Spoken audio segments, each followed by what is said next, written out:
weeks of Board Game Blitz, a proud member of the Dice Tower Network, and a podcast about all things board games that you can listen to in less time than it takes to count how many projects you've backed on Kickstarter. Or wait, maybe that's just me.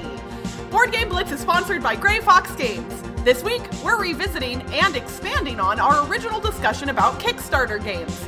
First, we discuss a couple of games we've played recently, like 1834, Southern Pacific, Ganz, schön, and the Amber Mines expansion for Near and Far. Then, we talk about how Kickstarter games have seemingly taken over the hobby we know and love, and whether we think that's a good or bad thing.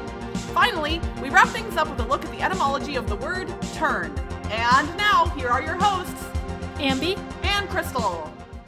As we mentioned in our last episode, we are running a contest to celebrate the fact that we now have 3,000 followers on Twitter. So if you happened to miss the last episode, or you just haven't entered yet, all you have to do is tweet at us on Twitter using the hashtag Blitz3000 and tell us one of your favorite games that happened to show up in one of our top 100 lists over on YouTube. So we're making you do a little bit of work for this one, but it's honestly because we want to see what games you love that we also love. So tweet at us with the name of the game, whose list it showed up on and in what place, and why you love it, and make sure that you include that hashtag Blitz3000. If you do not have a Twitter account, do not fear. You can also email us all of that information at boardgameblitz@gmail.com, and you can enter the contest that way. The contest ends midnight Pacific time on July 8th, so make sure you've only got a few days left as of this episode coming out to enter, so get those entries in quick. The winner will be getting a really awesome prize from our sponsor, Grey Fox Games. You get to choose what prize you want. You'll either get a copy of Rising 5, Runes of Asteros, a copy of Champions of Midgard, or a bundle that includes both Multi-Universum and Super Hot. So make sure that you tweet Grey Fox Games and thank them for sponsoring us and this contest. If you're listening to this the day it comes out or the weekend it comes out, then we are at Dice Tower Con currently in Orlando, Florida. Yeah, Dice Tower Con! Come play games with us! Yeah, so if you are also at Dice Tower Con, then come play games with us. Wait, then why are you listening to our podcast right now, silly? Yeah, you should be playing games with us live in person. Yes, you should. And if you're not at Dice Tower Con, oh no, no shame. And if you're not at Dice Tower Con, that's cool too, because you know what? Traveling to conventions is expensive and it takes up time. So if you're not, don't feel bad. It's okay. You can play with us some other time. We go to other places and you go to other places probably. So, but yeah, come play games with us if you're at Dice Tower Con. Come say hi. Please do not be afraid to come up to us.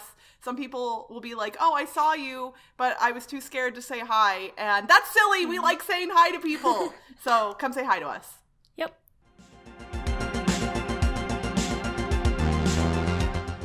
Recently, I got the Winsome Essence set for 2018, which is from Winsome Games. It has 3 different games in it, which are 1834, Southern Pacific, and London and Northwestern. And I played 1834 and Southern Pacific the other day. So 1834 is an 18xx game published by Winsome Games in 2018. It's by Eddie Robbins, and it takes place in Belgium and Luxembourg. And this is a similar game to 1830. You use the same tiles as 1830, but it's on a different map, and there are some different rules. And one of the main different rules is that normally in 1830, the trains come out 2, 3, 4, 5, etc., and the 4 trains rest the 2 trains, and the 6 trains rest the 3 trains. But in 1834, the 4 trains rest the 2 trains, and the 5 trains rest the 3 trains, and 6 trains rest the 4 trains. And rest is when the trains go away. So when you buy the new trains, then the old trains go away and disappear, and that causes a train rush because you're just trying to buy the new trains before the old ones disappear. So the train rush is really fast in 1834 because it rusts earlier. And when we played, the whole game lasted an hour. Wow. Which is pretty fast for an 18xx game. That's ridiculously fast. Is that so? Yeah. Did it feel like that was normal for this game, or was that an anomaly in your mind? I'm not sure. So it might be normal for a first play. I don't know if it'll happen again, but we heard another group also, it lasted about an hour for them because a similar thing happened. There's a really fast train rush. In one a set of operating rounds, we went from the 3 trains to the 6 trains, and that's going through like, I don't know, a lot of trains. So a lot of trains got bought. The 4 trains never ran, so you bought the 4 trains and then never got to use them, so they were just a waste of money, basically. And then someone went bankrupt. So that's how the game ends if someone goes bankrupt. If no one goes bankrupt, then that's when the game goes longer. So it seems like because of that train rush, it's likely to go for someone to go bankrupt. But I don't know if people play more times, then maybe they'll play more conservatively and it'll go longer. So okay. Because the game was so fast and none of us really knew what was going on, because I actually caused the train rush but didn't realize it was going to go so fast, and then I almost screwed myself over, but I managed to dump my company on someone else and screwed him over instead. So that's why he went bankrupt and not me. So yeah, none of us knew that was going to happen, and we're not sure how we feel about the game yet, because we need to play it again to know like what we feel. But that was 1834. It was a very low scoring game too. The highest stock price was $70 at the end of the game, and you start a company with a stock price from $67 to $100, and usually they go up if you're running the company, but like if your company does poorly, the stock price will go down, and the highest one was 70. So wow. It was very interesting. Yeah, so that's 1834. The other game we played was Southern Pacific, which is also Winsome Games 2018 and by Harry Wu. So in Southern Pacific, it's a train game where you're auctioning off shares, and if you're the president, you can lay track, which are little cubes on this map, and the company will get more value if it hits cities. But then if other companies reach the same city, then the value of the city goes down. So you're just trying to like build track and not let other people build track next to you. And each round, more shares get auctioned off, so you dilute the shares of other people's companies. And then in this game, you can buy track from other people as well as laying new track if you're next to them. So that's kind of an interesting way to pass money between players. So I found a lot of Winsome games are similar to me. They have like the shares that you buy and cubes that you lay, and then slightly different rules. So they blend together in my mind, and like I don't really like them or dislike them that much. So I felt similar with Southern Pacific. But yeah, that was Southern Pacific, and I liked 1834 better because it's an 18xx game. As I previously mentioned, I placed an order from Amazon.de, which is the German Amazon, a few weeks ago, and got some games in the mail that I'd been wanting to try. And one of the ones that I got and have now played is the Kennerspiel nominated game Ganz schön, which is published in 2018 by Schmidt Spiele. And it's nominated for the Kennerspiel, so I was very interested. I tend to generally like the games that the Spiel Committee nominates. I don't know, I mean, not always, but most of the time. This is a roll and write game, but it's pretty difficult to describe in an audio format in a way that I think would be even remotely understandable. And when you look at the player sheets for this game, they're kind of confusing. There's a lot of different blocks of color and lots of different types of things that you can mark off.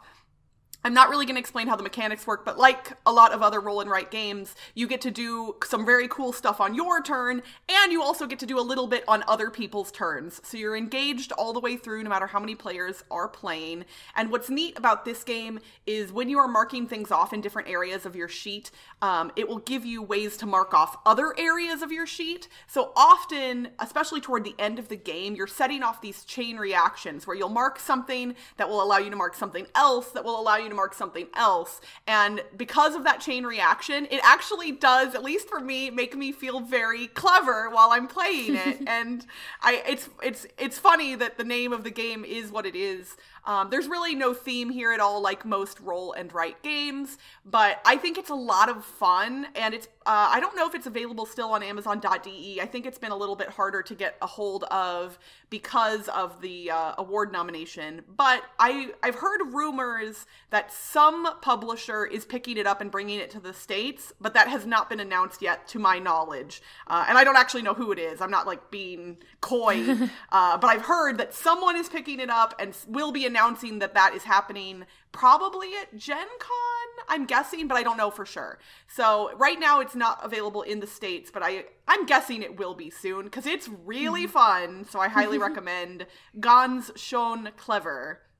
And that'll be in the show notes in case you can't understand my poorly pronounced German. Then I also got to play the new expansion for Near and Far, Amber Mines, which just came in the mail this week. And I had to talk about it immediately because I'm in love. It's so good. As anyone who listened to our top 100 knows, Near and Far is near and dear to my heart because it's number 3 on my all-time game list. It unseated Runebound from my top 3, which is a thing that I thought would never happen. So I'm not going to talk about Near and Far in this episode, only because it would take a long time, but the new expansion, Amber Mines, adds a bunch of new modules to the game. It adds the Amber Mines themselves, which are a deck of mine cards that make going to the mine and exploring a little bit more random, and there's a push your luck element kind of, and it's more thematic because instead of going and knowing exactly what you're getting out of the mines, you kind of have to dig a little bit to get the thing that you want. It also adds a magic track, and you gain the ability to learn magic spells, which are cool abilities that you can only use in limited times, and they give you neat things you can do while you're out adventuring. It adds a new general store with new abilities. It adds new threat cards that actually give you something for fighting bandits out in the world, which is great because previously you fought bandits and just got victory points and nothing else, and these actually give you some items when you fight them. It also adds a board and rules that will make the game cooperative. This has pushed Near and Far to its limit for me. I am so in love because the only thing about Near and Far that I really wasn't like 100% keen on was the fact that it was competitive. Like, an adventure game to me, similarly to Runebound, feels better when it's cooperative.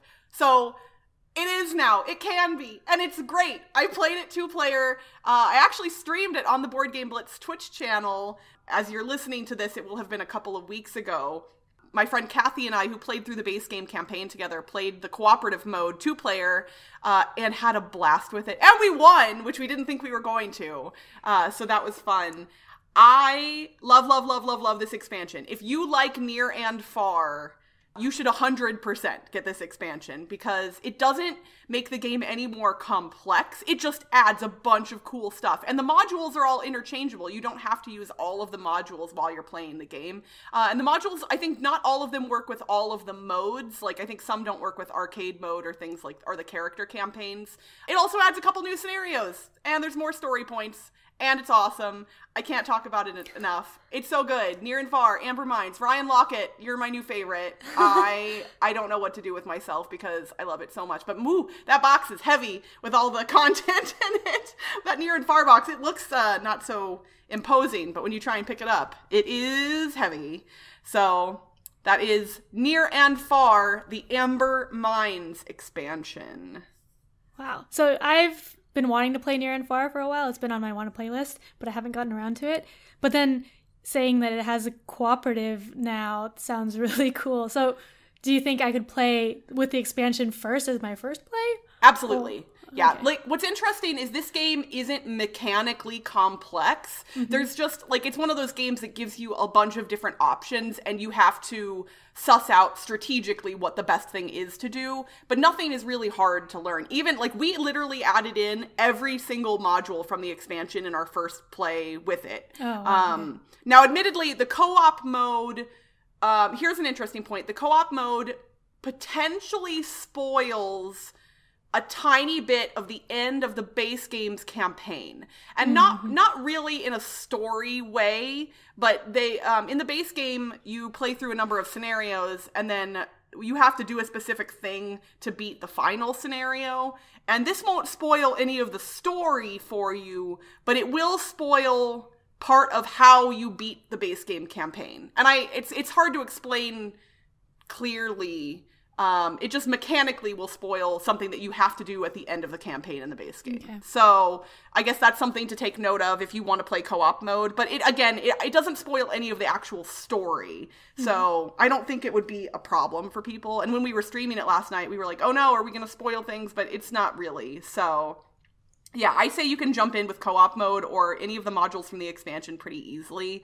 It's a little bit of work to go back and forth between the regular rulebook and then the expansion rulebook, because there's some new scoring that happens with some of the modules at the end of the game, and obviously that's in the expansion rulebook. So when you're doing end-game scoring, you have to look at the regular rulebook and then jump over to the expansion rulebook to make sure that you're doing all of it correctly. But it's not too bad as far as rulebooks go. And it's laid out pretty clearly. I was able to look through the rulebook for the expansion and find things pretty quickly every time I needed to reference something. So, yeah, I love it. I want to play Near and Far all the time. Although, admittedly, I've only played it 2-player. I don't know if I would like it as much 3 or 4-player. But I just don't know. I just love it 2-player so much. I don't want to do it any other way.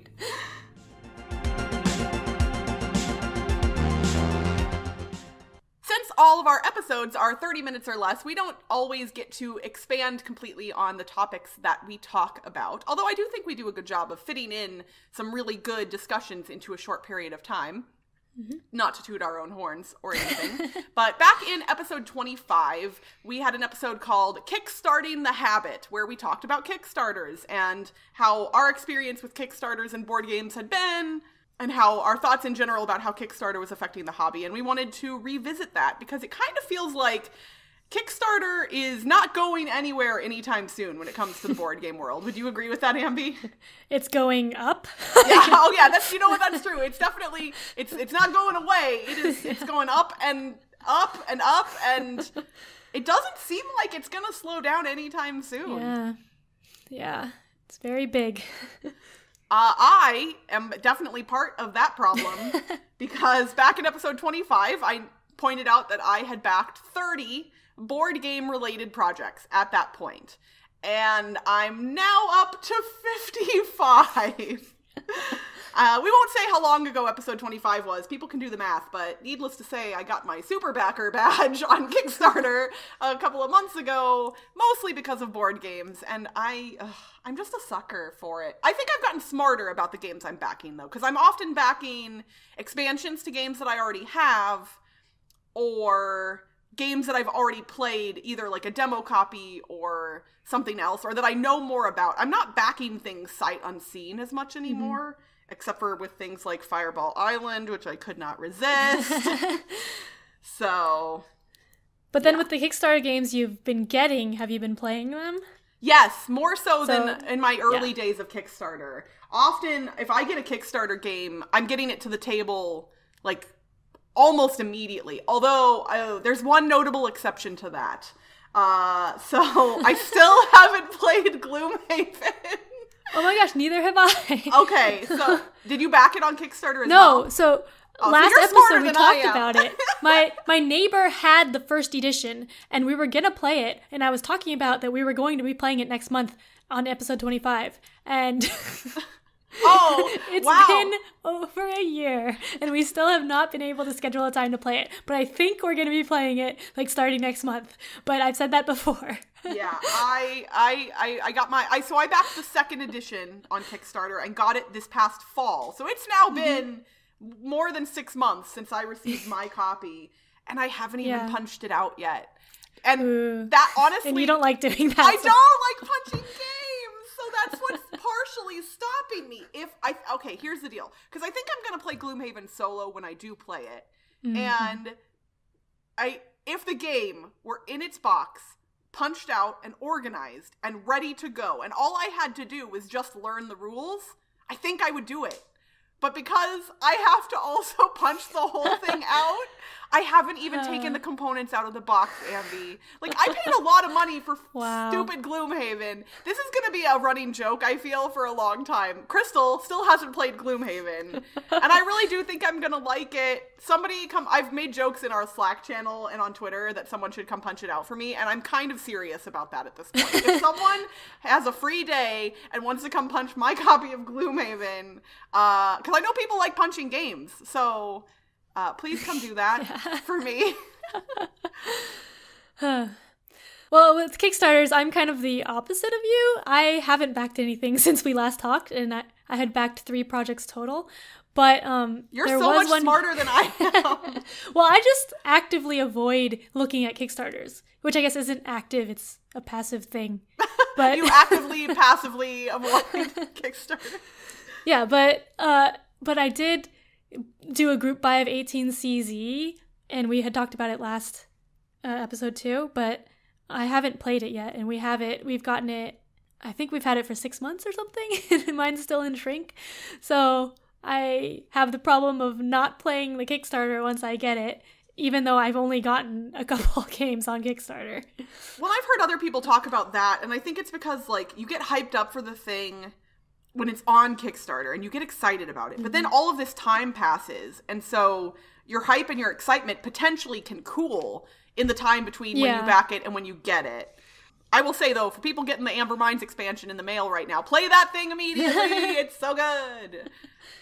Yeah, for me, it's not necessarily hype. Like, I would still want to play it, but I have other games to play, too. And there are a lot of games I have that we haven't played.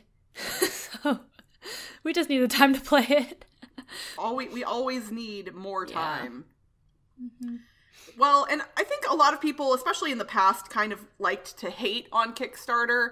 I had heard comments from people about, why are these big name publishers using Kickstarter to publish their games?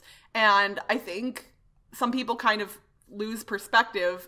Board games are not a super lucrative business to be in, whether you're big or not. Obviously, like, for a mass market company like Hasbro or Milton Bradley, or maybe even Asmodee at this point, because they're so large, making money is easier because the margins don't have to be as wide. But for almost every other board game publisher, even the ones that we in the hobby see as big, like maybe Cool Mini or Not, or other companies like that, it's hard to make good money off publishing board games. And especially if you want to publish a really big, epic game that costs more money to produce, Kickstarter is a perfectly viable route to do that. Yeah. So, yeah, like a game like Gloomhaven, how would you ever be able to produce that game just to send it to retail? Because you're paying not only like the distributor and the retailer, like everyone's taking a cut of board games, and the margins are always so thin that you're not making money by the time it gets through all of the distribution channels. Whereas if you sell direct to consumers through Kickstarter, you actually get to profit on those margins a little bit more. Mm-hmm. Yeah, when Twilight Imperium 4 came out, there was a documentary, Shut Up and Sit Down made a documentary on it, and some of the discussion there, they were thinking about doing it on Kickstarter, like the pros and cons of Kickstarter versus trying to publish it themselves, and they were thinking of doing like really epic, really expensive, and then it would have to be Kickstarter. So there was some good discussion there on that. It's interesting, even though I've now only played it once, although this weekend, playing it a second time with you, I feel like I kind of wish they had done that, because Twilight Imperium's been around for so long and so many people love it so much. I think a lot of people would have spent, the larger amount of money to get a really cool looking edition of that game. And that's not to say that the one that they ended up publishing is bad looking by any means, but I think I would have liked to have seen what they would have done with that. Yeah. But then if they have like super deluxe versions on Kickstarter, then like people who can't afford that, they would miss out on it, right? Yeah. And that's a good point to make.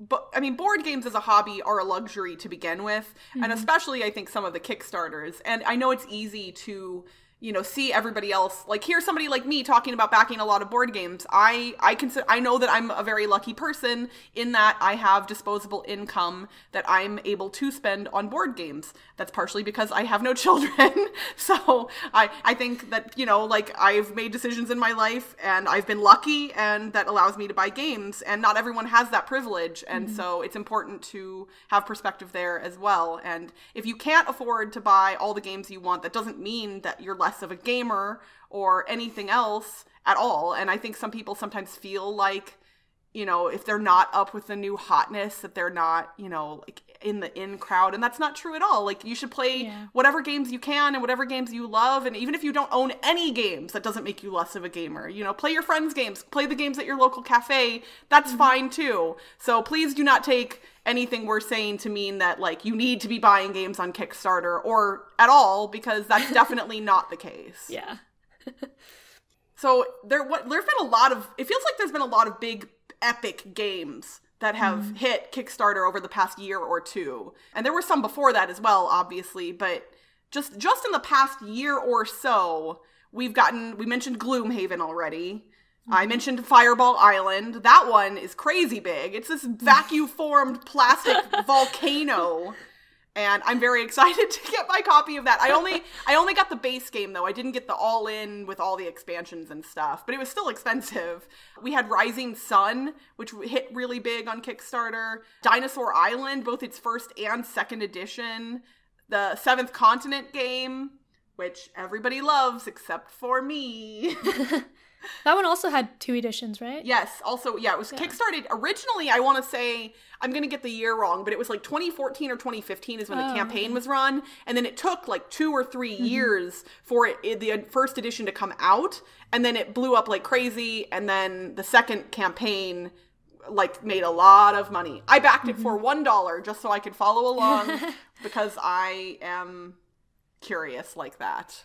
Yeah, but it seems like more second editions have been coming out with Kickstarter too, along with big things. That's a good point. Which is nice for people who missed the first Kickstarter. It gives them a chance to get the second edition if there's no other way to get the game. And it's funny because even people who are really connected and active in online board game communities and social media, occasionally something can just slip past your radar. Yeah. I was actually talking to someone just the other day. I posted a picture of my Amber Mines expansion and someone went, wait, Near and Far has an expansion? Like they didn't know. And that's completely reasonable. And I know some people like to get angry when publishers decide to offer Kickstarter exclusives a second or even maybe third time. For me, I kind of like giving people the ability to get a thing that they want to get and enjoy it. Like, I don't like the whole exclusivity thing. Like, I'm better than you because I have this exclusive thing and I don't want you to have it. That feels icky to me. And so, and like when Dinosaur Island hit Kickstarter for the second time, I had played the game for the first time since for their first campaign, loved it. And so I backed it, and I backed to get all of the cool dinosaur meeples in the different shapes that were available through the first Kickstarter. Because for me, a thematic gamer, I don't want to see the same dinosaur shape all over the place. I want to see all the different dinosaurs. And if that hadn't been available to me, I would have been really sad. And I couldn't back it the first time around for whatever reason, and now I have the opportunity to, and I think that's cool. Yeah. I can see both sides of it. Like, I'm like you, where I would want to give people the opportunity to get what they missed out on. If, like, they didn't know about the first edition and they get the second one, and it would be unfair, I think, if they couldn't get what was available before. But then also, I guess if people back things because it's exclusive, like if that's the reason they back it, then maybe that's why they're angry. I think honestly, most of the people who get angry are the ones that are taking advantage of the resale market. And so they're thinking, oh, I buy 5 copies of this game and I can resell them for higher because they'll never be available again. Then if they become available again, obviously the value is less, but I don't like those people anyway. So like, if you're just buying board games to turn a profit as a consumer, you're not my favorite person. I mean, you do you, but I don't, you're taking a risk in doing that. I mean, you're taking a risk in backing a Kickstarter to begin with, because you don't even know for sure that you're going to end up with the thing that you want. So, I don't know. I want everyone to be able to play games and love games and get all of the parts of a game that they love. And games for everyone! Yay!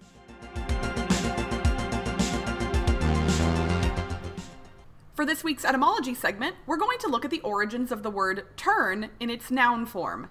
The English word turn, meaning action of rotating, came into use in the 13th century and stemmed from the Anglo-French word tourne, the Old French tourne and tour, and the Latin turnus, which literally meant a turning lathe. It can also be traced back to the words connected to the verb form of the word turn, including the Old English turnian, meaning to rotate or revolve, and the Old French tourner, which meant to turn away or around, to draw aside, to transform or change, or to turn on a lathe. We in the board game world primarily use the word turn to indicate when it is a specific player's time to complete actions, but the word wasn't used to mean an individual's time for action until the late 14th century. While you're waiting for your turn in the next game you're playing, feel free to enlighten your friends with the background of the word turn to help pass the time. And that's it for this week's Board Game Blitz. Visit our website, boardgameblitz.com, for video and blog content, as well as to get links to all our social media pages, including our Facebook, Twitter, Instagram, and Board Game Geek Guild. This episode was sponsored by Grey Fox Games. If you're looking for an interesting and strategic game about Mars, but don't have hours to play and only have a pocket to carry it in, you're in luck. The new edition of Pocket Mars is releasing at Gen Con 2018 in August. Grey Fox Games, quality games cleverly crafted. If you're enjoying the podcast and want to show us a little love, you can become a patron for as little as $1 a month. Just head to patreon.com/boardgameblitz. Our patrons get a lot of benefits, including access to our private Slack channel where you can chat with us directly anytime. Our theme song was composed by Andrew Morrow. Technical support provided by Toby Mao. Board Game Blitz is a proud member of the Dice Tower Network. Check out the other shows in the network by visiting dicetowernetwork.com. Until next time, fun some board games for me in the name of Blitz. Bye, everyone! Bye!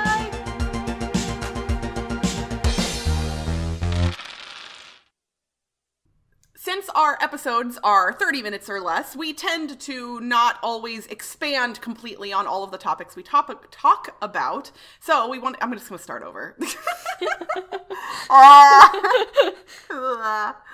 Okay, here we go. Everything is fine. Grey Fox Games, quality glames. No. Quality glames. From Glayflox Glames. Oh, I mean, it's not nighttime, but we're kind of in like night record mode for some reason, and I'm enjoying it. It's because it's hotter. It is so hot. If this is in the bloopers, people, come give us some ice at Dice Tower Con, because we're going to be hot there too. It's going to be so humid. But we'll be inside. Inside, there's AC there. We're going to be rushing from the hotel to the convention center, like whoosh. Yeah. So the clue that we gave you for last week's alliteration puzzle, I think some of you probably got it right. Ambie, if we asked them to retheme a chameleon game to be played at an unheated university, what game would that be? Cold College, Colorado. Woo! Yay. So kudos to you if you got it right. Let's see if you can get this week's alliteration puzzle correct. This week, we are asking you to retheme a mushroom collecting game to be played early in the day by those who will not live forever. Good luck!